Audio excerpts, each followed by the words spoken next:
दोस्तों, आज की कहानी एक ऐसी लड़की की है जो रोज की तरह ऑफिस जाने के लिए अपने घर से निकलती है, मगर वह ऑफिस नहीं पहुंच पाती है। 50 दिनों की पुलिस की जांच के बाद भी पुलिस को लड़की का कोई सुराग नहीं मिलता है।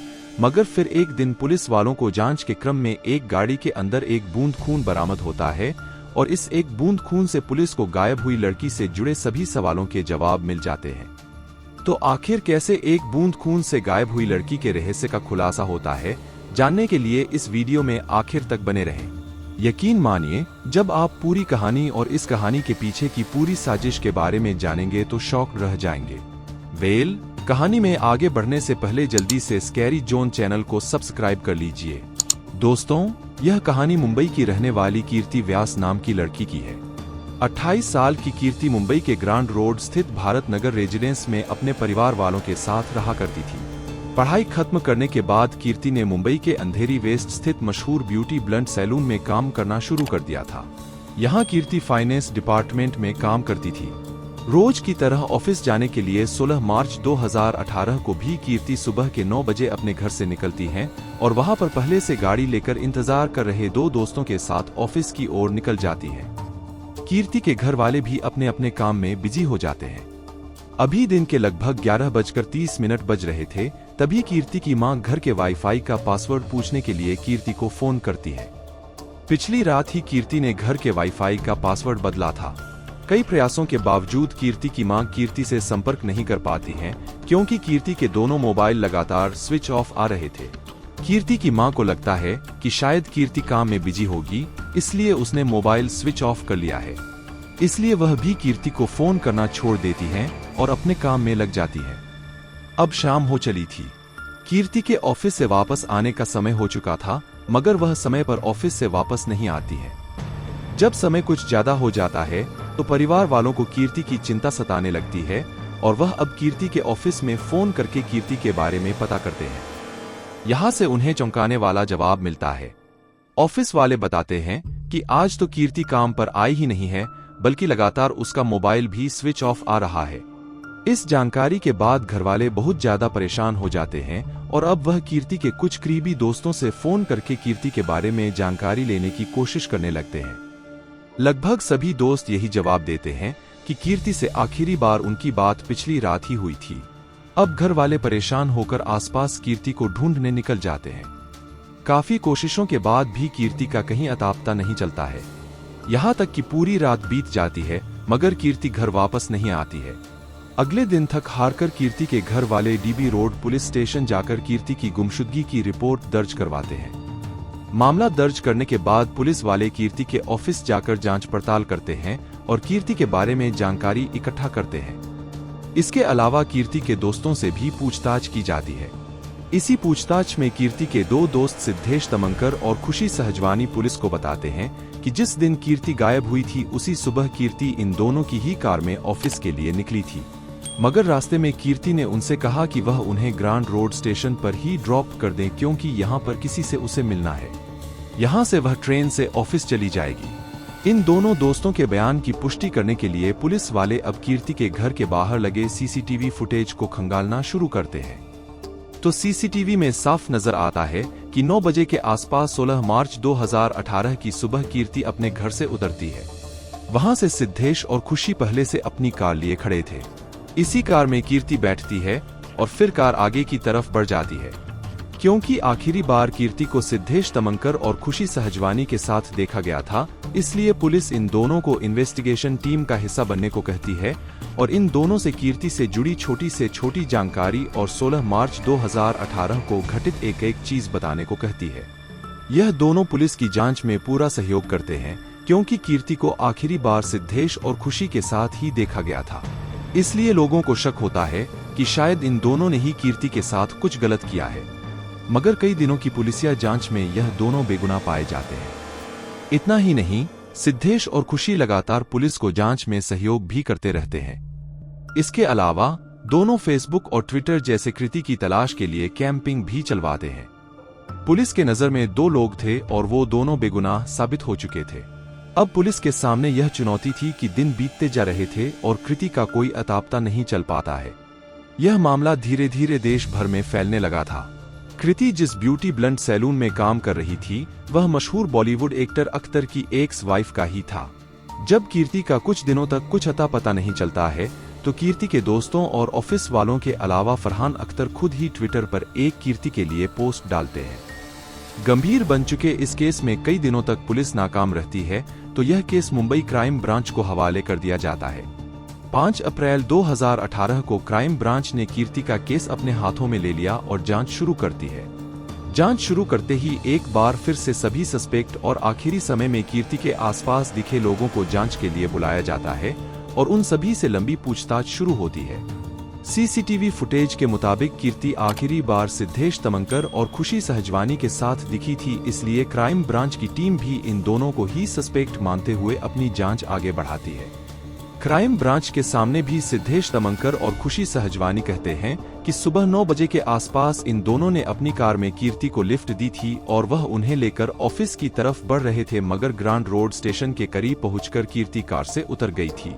इस दावे की पुष्टि के लिए कीर्ति के घर के बाहर लगे सीसीटीवी फुटेज की जांच पहले ही हो चुकी थी, मगर जैसा कि इन दोनों ने कहा था कि उन्होंने कीर्ति को ग्रांड रोड स्टेशन के करीब ड्रॉप किया था, वहां की सीसीटीवी फुटेज की जांच पहले नहीं हुई थी। इसलिए क्राइम ब्रांच की एक टीम तत्काल ही स्टेशन के आसपास लगे सीसीटीवी फुटेज को खंगालना शुरू करती है। इसके अलावा सिद्धेश तमंकर और खुशी सहजवानी की कार में भी सीसीटीवी लगा हुआ था, उसके भी फुटेज की जांच शुरू होती है। यहाँ को चौंका देने वाला खुलासा होता है, ना तो खुशी, सिद्धेश और ना ही कीर्ति स्टेशन के आसपास या स्टेशन पर लगे किसी सीसीटीवी में कैद होते हैं और ना ही सिद्धेश तमंकर की कार में लगे सीसीटीवी से इन दोनों के 16 मार्च 2018 को स्टेशन की तरफ जाने की पुष्टि होती है।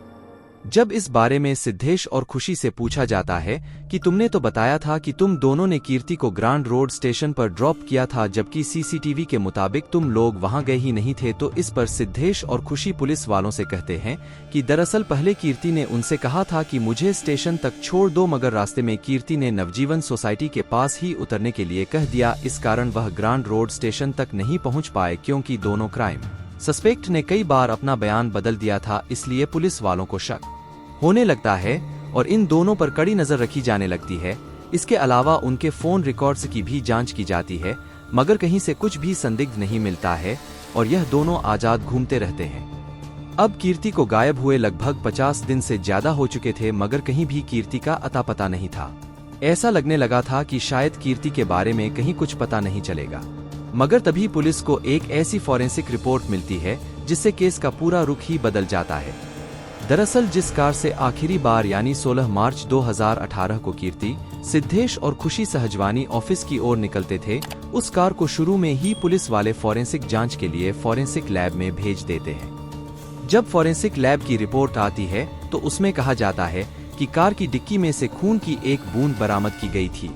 जब इस एक बूंद खून का डीएनए टेस्ट किया गया और इसका मिलन कीर्ति के माता पिता के सैंपल से किया गया तो दोनों मैच कर गए, मतलब कि उस कार में मौजूद एक बूंद खून कीर्ति का था। कार में कीर्ति के एक बूंद खून की मौजूदगी अब बहुत कुछ इशारा कर रही थी। इस खुलासे के बाद पुलिस वाले तुरंत एक बार फिर से सिद्धेश तमंकर और खुशी सहजवानी को अपनी हिरासत में ले लेते हैं और अब इन दोनों से शक्ति से पूछताछ का सिलसिला शुरू होता है। दोनों लंबे समय तक यही रट लगाए रहते हैं कि उन्होंने रास्ते में कीर्ति को उतार दिया था। उन्हें नहीं पता कि कीर्ति कहाँ गई है, मगर जब पुलिस वाले कार की डिक्की में मौजूद कीर्ति के खून के एक कतरे के बारे में पूछते हैं तो सिद्धेश तमंकर और खुशी सहजवानी कोई सटीक जवाब नहीं दे पाते हैं और फिर एक समय बाद पुलिस की कड़ाई के सामने टूटकर सच्चाई उगलना शुरू कर देते हैं।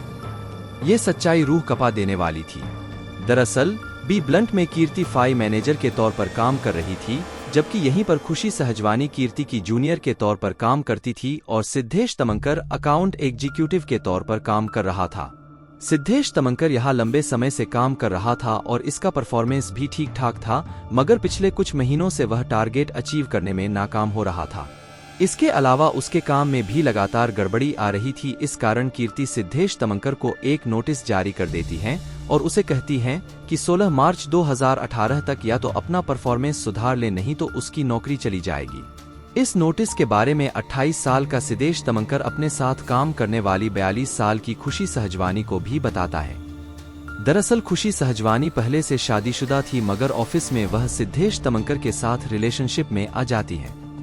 जब कीर्ति सिद्धेश तमंकर को नोटिस जारी कर देती है तो खुशी को डर सताने लगता है कि अब सिद्धेश को कीर्ति नौकरी से निकाल देगी, क्योंकि मार्च महीने में भी सिद्धेश तमंकर अपना परफॉर्मेंस सुधारने में कामयाब नहीं हो सका था। अब यहीं पर खुशी सहजवानी और सिद्धेश तमंकर मिलकर एक खौफनाक प्लान बनाते हैं ताकि सिद्धेश की नौकरी बचाई जा सके। प्लान के मुताबिक यह दोनों कीर्ति को फोन करते हैं और कहते हैं कि आज तुम हम दोनों के साथ ही कार से ऑफिस तक चलो। पहले रोजाना कीर्ति ट्रेन से अपने ऑफिस जाया करती थी। इन दोनों के कहने पर कीर्ति इन दोनों की इको स्पोर्ट्स कार में बैठ जाती है। कीर्ति के कार में बैठने के बाद यह दोनों कार को लेकर सुनसान इलाके में चले जाते हैं और रास्ते में कीर्ति से कहते हैं कि वह सिद्धेश तमंकर को नौकरी से ना निकाले। इस कीर्ति जवाब देती है कि इस बारे में ऑफिस मीटिंग में फैसला लिया जाएगा। जब कीर्ति की ओर से इन दोनों को मन मुताबिक जवाब नहीं मिलता है तो दोनों कार के अंदर ही कीर्ति से लड़ने लगते हैं और इसी लड़ाई के दौरान सिद्धेश तमंकर और खुशी सहजवानी मिलकर दुपट्टे से कीर्ति का गला घोट देते हैं और काफी देर तक गला दबाए रखते हैं। इस कारण कार के अंदर ही कीर्ति की मौत हो जाती है। कीर्ति की मौत होने के बाद यह दोनों अब लाश को ठिकाने लगाने के प्लान में लग जाते हैं, मगर सब कुछ नॉर्मल लगे इसलिए यह दोनों कार के शीशे को सनरूफ से ढक देते हैं और कीर्ति की लाश को कार के अंदर ही छोड़कर ऑफिस चले जाते हैं। फिर वहां से वापस आकर कार को एक सुनसान इलाके में ले जाते हैं और पहले तो कार के अंदर ही कीर्ति के शव को 3 टुकड़ों में काटते हैं और फिर तीनों टुकड़ों को अलग अलग जगह पर फेंक देते हैं और फिर ये दोनों लाश को ठिकाने लगाने के बाद पास के ही एक कार वॉशिंग सेंटर में जाते हैं और अपनी कार की अच्छे से अंदर बाहर सफाई करवाते हैं। यहाँ से यह दोनों कीर्ति के घर जाते हैं और उसके परिवार वालों के साथ मिलकर कीर्ति को खोजने का नाटक करने लगते हैं। किसी को शक न हो इसलिए सिद्धेश और खुशी ऑनलाइन कीर्ति को ढूंढने के लिए कैंपेन भी चलाते हैं और खुद ही चलकर पुलिस तक भी जाते हैं ताकि पुलिस को भी इन पर किसी तरीके का कोई शक न हो। कार की धुलाई करवाने के बाद इन दोनों को लगता है कि वह कभी नहीं पकड़े जाएंगे, मगर किस्मत से कार धोने वाला कार की डिक्की की अच्छे से सफाई करने में नाकाम रह जाता है और कीर्ति की खून की एक बूंद कार की डिक्की में रह जाती है और इसी एक बूंद से पूरे मामले का खुलासा हो जाता है। इस पूरे खुलासे के बाद सिद्धेश तमंकर और खुशी सहजवानी पर किडनैपिंग, पुलिस को गुमराह करने, सबूत मिटाने, हत्या करने जैसे गंभीर धाराओं के तहत मामला दर्ज किया जाता है और गिरफ्तार करके जेल भेज दिया जाता है। फिलहाल इस केस की स्थिति के बारे में बात करें तो बेल पर खुशी सहजवानी जेल से बाहर आ चुकी हैं, जबकि सिद्धेश तमंकर अभी भी जेल में है। वहीं पुलिस आज तक कीर्ति के लाश के टुकड़ों को बरामद नहीं कर पाई है। दोस्तों, इनके किए की सजा तो इन दोनों को अदालत में मिल जाएगी, मगर आपके अनुसार सिद्धेश तमंकर और खुशी सहजवानी को क्या सजा मिलनी चाहिए, कमेंट बॉक्स में जरूर बताएं। अगर आपको हमारी मेहनत पसंद आई हो तो इस वीडियो को लाइक करते हुए शेयर भी करें। जाने से पहले स्कैरी जोन चैनल को सब्सक्राइब जरूर कर लें। लगातार ऐसी ही कहानियों के लिए हमारे साथ जुड़े रहें।